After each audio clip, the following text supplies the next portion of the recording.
सावधान, कलयुग चल रहा है। कलिकाल में स्त्री पुरुष कैसे होंगे? ज्योतिष और पौराणिक ग्रंथों में युगों का मान अलग अलग है। पौराणिक ग्रंथों के अनुसार 4 युग होते हैं: सतयुग, त्रेता युग, द्वापर युग और कलयुग। सतयुग में पाप पुण्य की बात की जाए तो इस युग में 0 विश्वा अर्थात 0% पाप और 20 विश्व अर्थात 100% पुण्य हुआ करता था। त्रेता युग में पाप की मात्रा 5 विश्वा अर्थात 25% हुई है और पुण्य की मात्रा 15 विश्वा अर्थात 75% होती है। द्वापर युग में पाप की मात्रा 10 विश्वा अर्थात 50% होती है, जबकि पुण्य की मात्रा भी 10 विश्वा अर्थात 50% ही रह जाती है। कलयुग में पाप की मात्रा 15 विश्वा अर्थात 75% है, जबकि पुण्य की मात्रा 5 विश्वा अर्थात 25% है। लेकिन कलयुग को लेकर तमाम तरह की बातें होती रहती हैं। ऐसे में इसे लेकर हर कोई तिथि दिखाई है कि आने वाला समय कैसा होगा। इसलिए कलयुग में कहते हैं कि पुण्य आत्मा सावधान रहे। कलयुग का वर्णन करते हुए श्री कृष्ण कहते हैं कि कलयुग में ऐसे लोगों का राज्य होगा जो दोनों ओर से सभी प्रकार के संसाधनों का शोषण करेंगे। बोलेंगे कुछ और करेंगे कुछ, मन में कुछ और कर्म में कुछ और। ऐसे ही लोगों का राज्य होगा। इस युग में ब्राह्मण एक वेद वाले होंगे अर्थात ज्ञान का लोप हो जाएगा। के अंत में गंगा पृथ्वी से लीन हो जाएगी और भगवान विष्णु धरती का त्याग कर देंगे।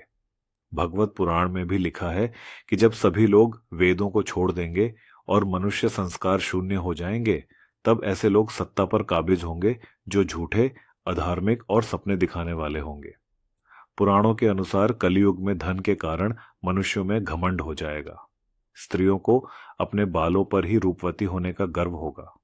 स्वयं भगवान नारायण ने कहा है कि कलयुग में एक समय ऐसा भी आएगा जब सभी पुरुष स्त्रियों के अधीन रहकर अपना जीवन व्यतीत करेंगे। हर घर में पत्नी ही पति पर राज करेगी और पुरुषों की हालत नौकरों जैसी हो जाएगी। वे दान पुण्य के काम नहीं करेंगे और बुद्धि धन के संग्रह में ही लगी रहेगी। सारा धन उपभोग में ही समाप्त कर देंगी। कलयुग में विवाह को धर्म नहीं माना जाएगा। स्त्रियां कठोर स्वभाव वाली और वाद विवाद करने वाली होंगी। वे पति की आज्ञा नहीं मानेंगी। जिसके पास धन होगा उसी के पास स्त्रियां रहेंगी।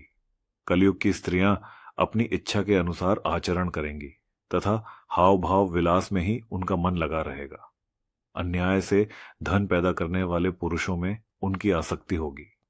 कलयुग में सब लोग सदा सबके लिए समानता का दावा करेंगे। कलयुग में स्त्रियां धनहीन पति को त्याग देंगी और उस समय धनवान पुरुष ही स्त्रियों का स्वामी होगा। कलयुग की स्त्रियां लोभी, नाटी, ज्यादा खाने वाली और मंद भाग्य वाली होंगी। गुरुजनों और पति की आज्ञा का पालन नहीं करेंगी तथा पर्दे के भीतर भी नहीं रहेंगी। अपना ही पेट पालेंगी, क्रोध में भरी रहेंगी, दहशत की ओर ध्यान नहीं देंगी तथा असत्य और कटु वचन बोलेंगी। इतना ही नहीं, वे दुराचारी पुरुषों से मिलने की अभिलाषा भी करेंगी। भविष्योत्तर पुराण अनुसार ब्रह्मा जी ने कहा है, हे नारद, भयंकर कलयुग के आने पर मनुष्य का आचरण दुष्ट हो जाएगा और योगी भी दुष्ट चित्त वाले ही होंगे। संसार में परस्पर विरोध फैल जाएगा और विशेषकर राजाओं में चरित्रहीनता आ जाएगी। मनुष्यों की बुद्धि धर्म से विपरीत चलती जाएगी। कोई किसी भी कुल में पैदा क्यों ना हुआ हो, जो बलवान होगा वही कलयुग में सबका स्वामी होगा। बलवान और धनवान पुरुष ही सबका स्वामी होगा।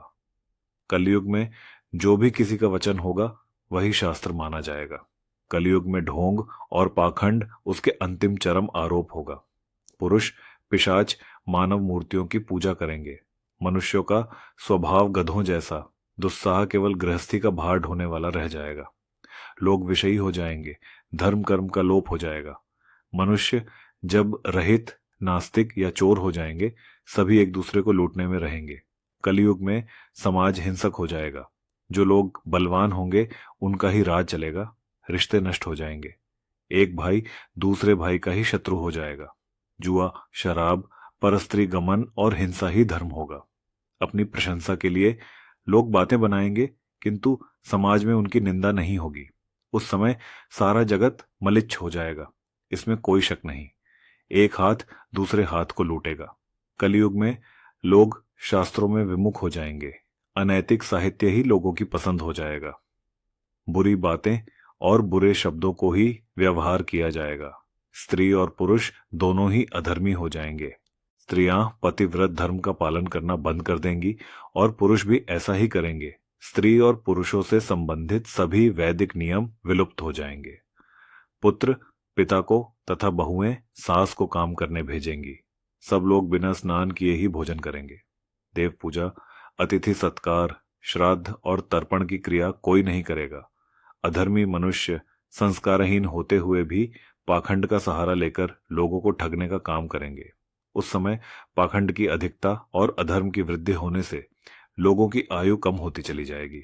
उस समय 5, 6 अथवा 7 वर्ष की स्त्री और 8, 9 या 10 वर्ष के पुरुषों जैसी ही संतान होने लगेगी। घोर कलयुग आने पर मनुष्य 20 वर्ष तक भी जीवित नहीं रहेंगे।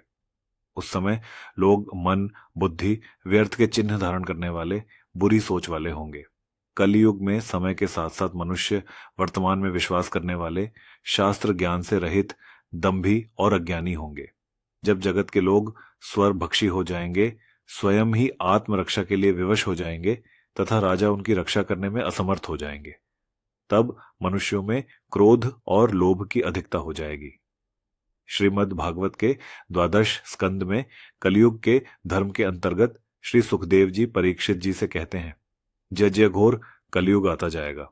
तू उत्तरोत्तर धर्म, सत्य, पवित्रता, क्षमा, दया, आयु, बल और स्मरण शक्ति का लोप होता जाएगा। कलयुग के 5 साल बाद गंगा नदी सूख जाएगी और पुनः वैकुंठ धाम लौट जाएगी। जब कलयुग के 10 वर्ष हो जाएंगे तब सभी देवी देवता पृथ्वी अपने धाम लौट जाएंगे। इंसान पूजन, कर्म, व्रत, उपवास और सभी धार्मिक काम करना बंद कर देंगे। कलयुग में चोर और अपराधियों की संख्या इतनी ज्यादा हो जाएगी कि आम इंसान ठीक से जीवन भी नहीं जी पाएगा। लोग एक दूसरे के प्रति हिंसक हो जाएंगे और सभी के मन में पाप प्रवेश कर जाएगा। कलयुग के अंत में जिस समय कल की अवतार अवतारित होंगे, उस समय मनुष्य की परम आयु केवल 20 या 30 वर्ष होगी। जिस समय कल की अवतार आएंगे तब मनुष्य की लंबाई घट चुकी होगी। अंत में इस घोर कलिकाल से बचने का एकमात्र तरीका यह है कि व्यक्ति को वेदों की ओर लौट आना चाहिए और हरि कीर्तन करके खुद को सुरक्षित रखना चाहिए।